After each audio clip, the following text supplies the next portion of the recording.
Region yetu inaitwa Mount Kenya, Your Excellency. Tulikuunga mkono 100%. Kweli ama uongo? And we are united as a region behind our president. And that is the way it shall be. Sisi unajua rais watu ya hapa ni watu ya ukweli. When we like something, we like. When we don't like, we say we don't like. When we agree on the way forward, we do what we have done.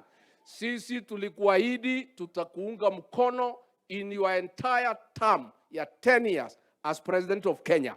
But we want to support you united as a region.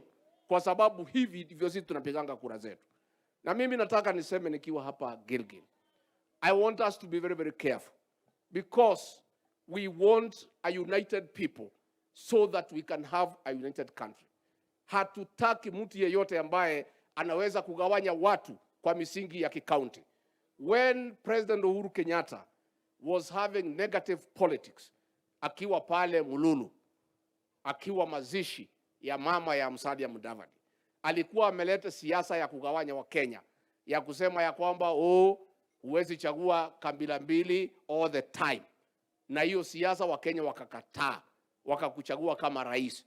On the same page, tunataka kusema katika hii region yetu ya Mount Kenya, we don't want anybody kujaribu kugawanya watu wetu along county lines. Hata hii ni watu ya Murang'a, hii ni watu ya Nyeri, hii ni watu ya Kiambu. That is retrogressive politics which we don't want in this area. Your Excellency, tunashukuru wewe kwa kufanya mkutano na Chief Justice kuongea mambo ya ufisadi Kenya.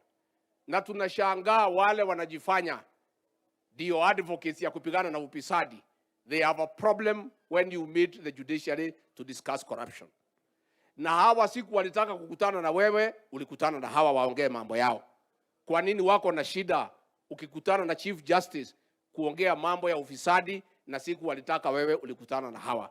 Wewe ni rais wa Jamhuri ya Kenya. Watu ya judiciary wako chini yako.